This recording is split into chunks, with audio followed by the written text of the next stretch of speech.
No cuesta trabajo imaginarla con sus grandes ojos, sus uñas con esmalte verde, sus enormes pestañas, su cabello corto. Liza Minnelli, en el papel de Sally, de la cinta Cabaret, es uno de los personajes que se tatuó de manera indeleble en la historia del cine. Según Hugo Villa Smith, director de la Filmoteca de la UNAM, se trata del filme más potente del género musical que este año cumple 50 de haber sido estrenado. Y lo es porque Cabaret es una revisión del auge del nazismo basada en la novela Adiós a Berlín de Christopher Eastwood. Esos vientos de guerra que parece estamos viviendo en la actualidad.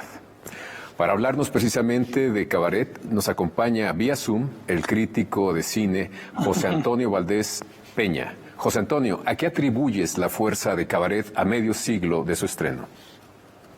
Hola Javier, pues bueno, ¿a qué se le puede atribuir? Mira, yo creo que acabas de comentar algo muy importante que dice nuestro amigo Hugo Villa con respecto a la fuerza que tiene Cabaret. El musical pasó por varias etapas, pero cuando llegó a la etapa de Bob Fosse en la década de los 70, hay un cambio importante donde muy en la línea de este cine que tiene una visión social, que tiene una preocupación con lo que está ocurriendo con el mundo. Este cine donde se van a dar obras tan importantes como puede ser El Padrino, que también está pasando por su 50 aniversario, o El Taxi Driver de Martin Scorsese.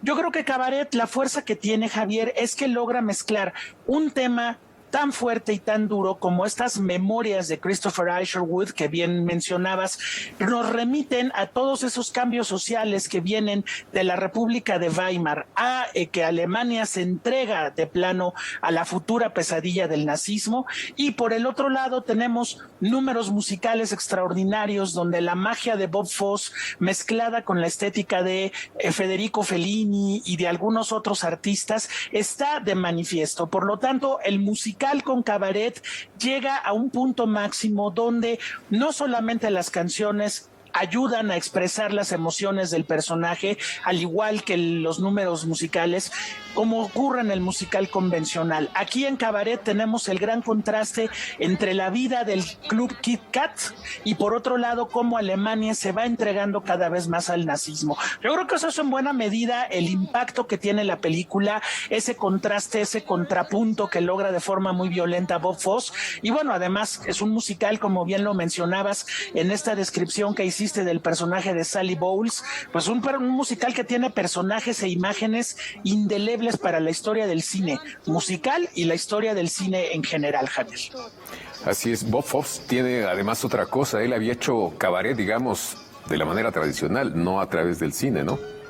Exacto, Bob Fosse, hay que recordar que es uno de los grandes coreógrafos que tuvo Hollywood desde los años 40, un hombre de ruptura, un hombre de rupturas en la cuestión estética del baile, en la manera de manipular el cuerpo de sus bailarines. Y bueno, pues a partir de los años 40 él entra a la industria del cine. Broadway también será un espacio muy importante para él, pero sobre todo, bueno, ya tenía un éxito importante como lo había sido Dulce Caridad, que también es un musical poco convencional, adaptación de una película de Federico Fellini, que es Las noches de Caviria. En el caso de Cabaret, los autores del musical, Fred Ed y John Kander, logran tomar las historias de Christopher Isherwood y plantearon este escenario musical en el teatro. Por lo tanto, lo que planea Bob Fosse en Cabaret en teatro es todo este mundo que tiene reminiscencias felinescas, reminiscencias a la pintura de Otto Dix, del expresionismo alemán, y poderlo plasmar en los escenarios de Broadway. Pero cuando se dio la oportunidad de hacer el proyecto en cine, pues obviamente las dimensiones crecieron, Javier, y tenemos pues una obra maestra del género musical y también un retrato, uno de los más duros retratos de la Alemania de entreguerras que se está entregando al nazismo. Oye, dices algo bien interesante, lo de Otto Dix, es un gran pintor, sí, es un gran artista, sí, y en efecto hay zonas, ahora que lo mencionabas, en donde se ve, digamos, gráficamente la presencia de Otto, sí, Dix en esta cinta, ¿eh? Claro, fíjate que ahí hay un elemento muy importante que es el director de arte de cabaret, el escenógrafo, como también se le conoce. Él es Rolf Segetbauer, un hombre que había trabajado con Fassbinder y que trabajará con muchos de los grandes directores del nuevo cine alemán, precisamente en este revisitar el pasado reciente de Alemania.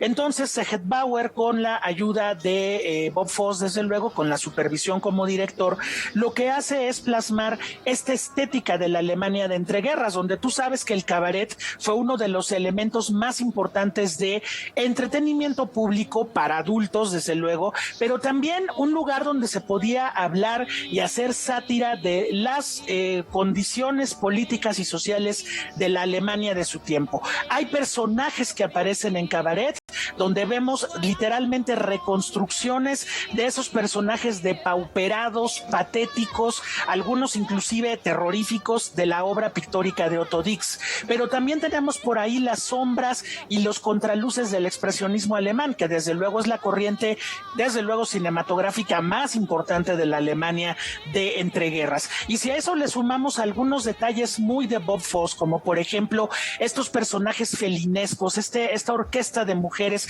que muy bien la pudo haber imaginado Federico Fellini, o ese maestro de ceremonias que interpreta Joel Grey y que podría haberse salido de 8 y medio de Federico Fellini, o desde luego una Sally Bowles que representa pues toda la estética del Art Nouveau entre Betty Boop, entre las flappers de los años 20. Entonces bueno, por eso Cabaret tiene la enorme riqueza que tiene, Javier. Es una película que se apoya en el arte de la Alemania de entreguerras para crear esta atmósfera compleja de un país que pues perseguido por la derrota de la Primera Guerra Mundial y a falta de un asidero que saque adelante a toda una nación, está a punto de entrar a una pesadilla que los va a llevar a una guerra mundial y a una catástrofe. Así es, tenemos que ir a un corte y regresamos contigo. Claro que sí, con gusto.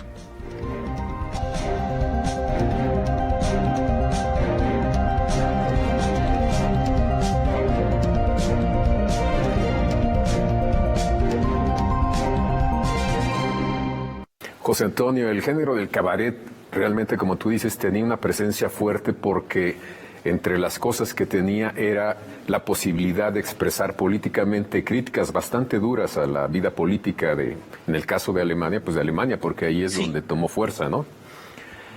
Eso fue tan atractivo que, por ejemplo, músicos como Eric Satie se hayan animado a participar, digamos, musicalizando algunas partes de momentos de cabaret, porque les entusiasmaba mucho esa zona de libertad para criticar, para decir, para proponer. Y los dadaístas también hicieron lo mismo, ¿no? Claro que sí, fíjate que el cabaret, Javier, es un elemento muy importante. Mutatis mutandis sería un equivalente a lo que pasó con la carpa en el caso del público mexicano. Porque en la carpa era donde los cómicos populares, en un enfrentamiento muy frontal con el público, podían hablar de los políticos y podían hablar de la situación del país desde la farsa grotesca y poder generar una reflexión en ese público.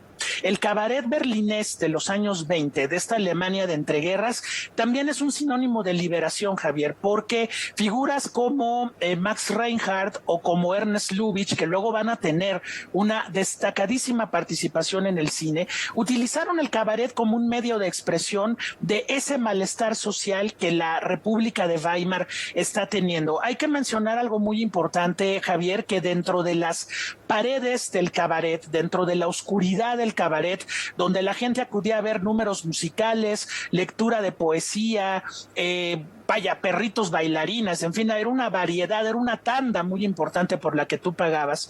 También había una celebración de la transgresión de la sexualidad, Javier, porque la homosexualidad, por ejemplo, en la República de Weimar, estaba perfectamente permitida, estaba más que apoyada, y bueno, personajes como Friedrich Murnau y muchos más, pues pudieron expresarse artísticamente en este periodo, algo que una vez llegado el Adolfo Hitler a la Cancillería alemana, pues obviamente se terminará. Entonces el cabaret era un espacio de liberación, por eso en la película de Bob Fosse vemos al personaje del maestro de ceremonias diciendo: aquí adentro la vida es hermosa, todo es hermoso. Dé usted un paso hacia afuera y se va a topar con la realidad, ¿no? Entonces, este espacio donde no hay géneros, no hay sexualidades definidas, no hay ni siquiera una relación con la realidad, es lo que el cabaret se convierte. Y bueno, por eso, no, bueno, mencionabas a Eric Satie, yo te mencionaría a otros artistas como Kurt Weill, o como por ejemplo el mismísimo Bertolt Brecht, que hizo muchísimas obras y muchísimas piezas para cabaret, donde la brevedad, el espacio intimista, también la personalidad etílica de algunos parroquianos ayudaba mucho para crear este efecto completo de lo que significaron los cabarets, Javier, en la Alemania de entreguerras. Pues lo dice muy bien la obra también, afuera el aire está bastante frío, ¿no? Y tú lo rescatas muy bien al hablar de esa intimidad que permite el cabaret, justamente. Pero mencionaste otra cosa bastante interesante. Entonces, ¿no es casual que Liza Minnelli sea también un ícono del mundo gay? Desde luego que no. Sally Bowles, el maestro de ceremonias, incluso el propio personaje de que interpreta Michael York, que vendría siendo Christopher Isherwood. Christopher Isherwood se abrió de una manera muy especial a la vida estando en el Berlín de entreguerras. Ahí, te digo, había una expresión de la sexualidad, de la no noción de género, la no noción de una moral católica extremista. Era realmente un momento increíble. Y bueno, pues el personaje de Sally Bowles, como lo arman Liza Minnelli y Bob Fosse, es un personaje que mezcla muchas ideas, ¿no? Te decía yo de la Betty Boop, de este símbolo sexual de los 20, pero también tenemos, por ejemplo, un rostro de Liza Minnelli que juega con lo andrógino, que juega también con la figura del clown. Podría muy bien ser un payaso Augusto, un payaso burlón. Estas medias, este cuerpo de Liza Minnelli, que bueno, los invito a recordarlo en este número maravilloso de Mein Herr, donde está ella subida a una silla con todas las demás bailarinas. No son cuerpos voluptuosos, el cuerpo o las piernas de Sid Charisse, por ejemplo, en Cantando bajo la lluvia, que a nadie se nos olvidaron. Estos son cuerpos más bien andróginos, como si estuviéramos viendo maniquíes a los cuales Bob Fosse va retorciendo y los pone en posiciones muy complejas para ejecutar pasos de baile como le gustaban a Bob Fosse, fragmentados, tortuosos y que obviamente rompen con el propio lenguaje del teatro musical y del cine musical también. Entonces, como bien lo comentas, pues Sally Bowles y la estética de cabaret en general, pues se ha convertido también en una parte muy icónica de la cultura LGBT hasta nuestros días. Sin duda alguna, y el uso, por ejemplo, ahora que dices de Bob Fosse, el uso de las sillas es emblemático también. Eso viene directamente de las puestas en escena del cabaret teatral, digamos. Claro, además Bob Fosse, Javier, hay que recordar que era hijo de una corista de teatro de revista cutre, de muy baja ralea. Entonces, bueno, Bob Fosse en sus coreografías va incorporando cosas como los sombreros de bombín, que además obviamente es una referencia a Chaplin, mete estas medias de red, mete estas plumas de avestruz, estos ligueros, estos corpiños. Entonces, hay toda una estética del erotismo y del burlesque que Bob Fosse se lo lleva al cabaret berlinés de los 20 y bueno, hay una fusión muy rica ahí en la película, pero vaya, todos esos elementos los podemos ver en la gran mayoría de coreografías que Bob Fosse hizo para el teatro o para el cine o para la televisión. En la figura de gente como Liza Minnelli, Joel Grey, Shirley MacLaine y bueno, pues, desde luego Gwen Verdon, que fue su esposa también, y que todas tenían esta estética del burlesque que de alguna manera Bob Fosse estaba recuperando pues desde su cuna natal allá en la década de los 20, Javier. Sí, es cierto lo de Bob Fosse, que tenía, digamos, cierta tradición de ese tipo de teatro, del cabaret, por su madre. Sí. Pero también es cierto que en el caso de Liza Minnelli, pues también venía de ese mundo, ¿no? No, claro, Liza Minnelli es realeza del musical. La hija del director que mejor asimiló el género musical estética y formalmente hablando, que es Vincente Minnelli, y desde luego, pues otra figura icónica de la cultura LGBT, como lo fue Judy Garland, ¿no? Que bueno, Judy Garland es esta niña atormentada por la vida de los estudios de cine, la protagonista del Mago de Oz, la protagonista de una tragedia personal terrible, pero que también pues demuestra una entereza y una fuerza vocal que trasciende su belleza o no belleza. Yo creo que Judy Garland y bueno, desde luego Vincente Minnelli logran crear esta figura de musical que bueno, hemos disfrutado hasta la fecha, tanto en Cabaret con Bob Fosse como en aquella película New York de Martin Scorsese, donde Liza Minnelli aparece junto a Robert De Niro y que yo creo que es el gran homenaje de Liza y de Scorsese a toda una figura y toda una cinefilia del musical. Me sorprende que haya tenido en su época, en su momento, 8 Óscares esta película, la de Cabaret. Sí, y no ganaron el de mejor película porque estaba El Padrino, ya hubiera sido el colmo. No, sí, fue una verdadera masacre, o sea, ese año 72, 73, que fue cuando se recibieron esos premios, Bob Fosse ganó además un récord importante, Javier, ganó el premio mayor del teatro, el premio mayor del cine y el premio mayor de la televisión. Tenía una obra en televisión que se llamaba Pippin, que acaba recibiendo, no es cierto, Pippin es en teatro, gana el Tony de mejor obra del año. En televisión tenía precisamente un especial con Liza que se llamaba Liza with a C, o sea, Liza con Z, un musical para tele por el cual gana el Emmy, y en la entrega del Oscar de 1973, Bob Fosse obtiene el Oscar de Mejor Dirección por encima de Francis Ford Coppola por El Primer Padrino, aunque El Padrino se acabó ganando el premio mayor, que es Mejor Película. Cabaret arrasó con 8 premios Oscar, también uno para Liza Minnelli como actriz protagónica y para Joel Grey como actor protagónico, quien además, Javier, le ganó en esa quinteta a Al Pacino, James Caan, Wow. Precisamente Robert Duvall y John Cazale, los 4 hijos del Padrino, les acabó ganando el maestro de ceremonias de Cabaret. Vaya película, así es la vaya historia. película. Tenemos que ir a un corte y regresamos contigo. Claro, con gusto.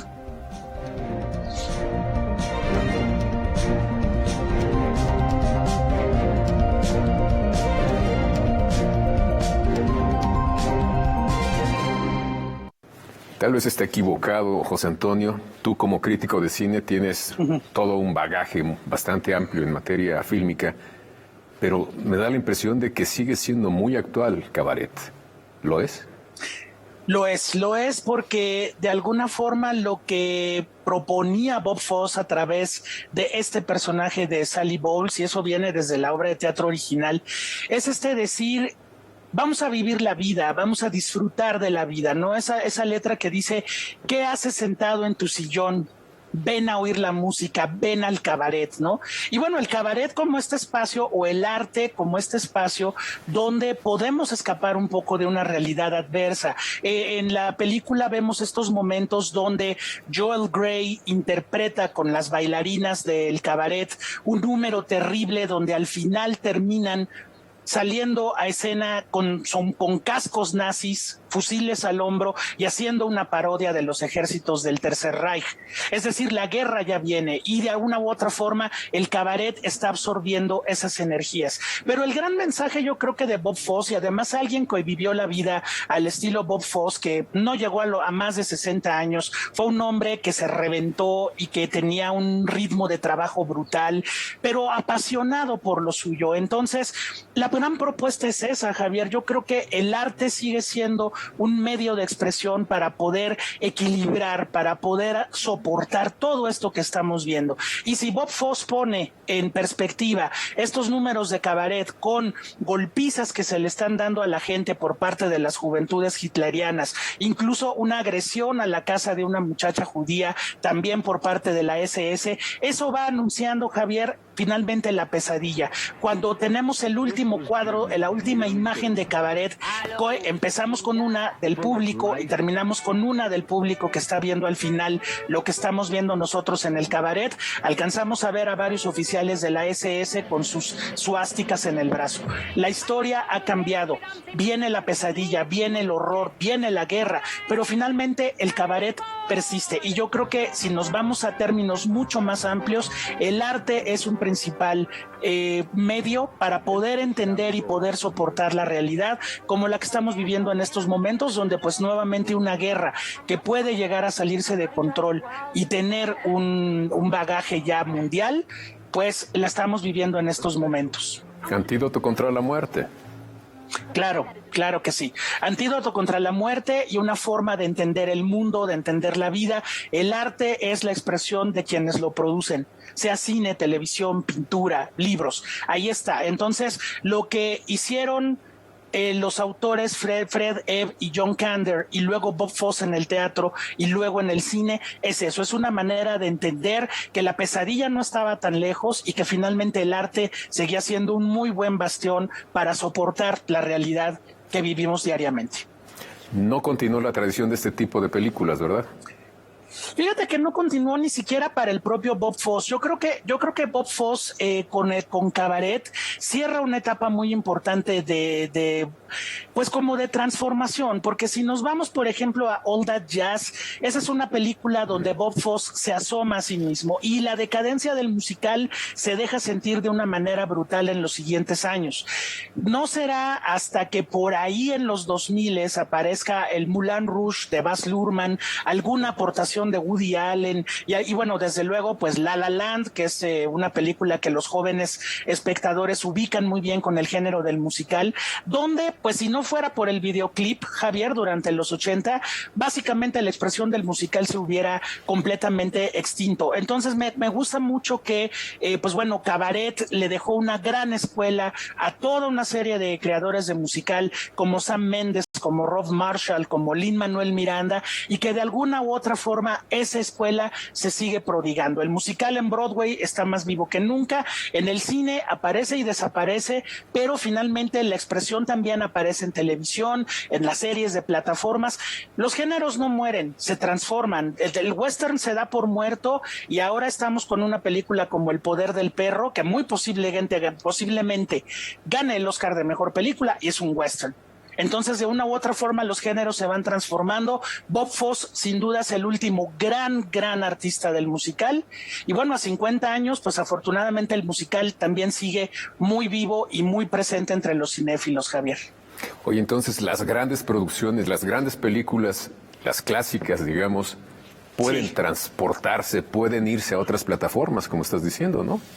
Claro que sí, por ejemplo, Cantando bajo la lluvia está ya disponible en plataforma, las películas de Fred Astaire y Ginger Rogers también, Cabaret desde luego que también aparece. Entonces ya esto nos está volviendo un cambio de formato que ahora ya no es el cine, sino el asunto de la plataforma, y ahí los amigos, nuestros amigos que nos estén viendo, pues las pueden encontrar. Pero es un género fantástico, es un género donde la expresión se da a través del canto y la danza. Entonces eso lo hace muy especial, Javier. Y bueno, aunque tenga una realidad tan marcada o un realismo tan marcado como lo tiene el Cabaret de Bob Fosse, es igualmente disfrutable. Y sí, es una película que le pone a uno la piel chinita con esas voces, con esos números musicales y esa mala leche con la que Bob Fosse retrata pues la Alemania de entreguerras. Entonces, los 50 años de esta película es un buen pretexto para volver a ella. Por supuesto, todas las veces que se pueda, mejor. Así es. Pues muchísimas gracias, José Antonio, y gracias a ustedes por habernos acompañado en esta conversación sobre una de las películas icónicas que se han quedado en el imaginario universal. Los espero aquí la próxima semana.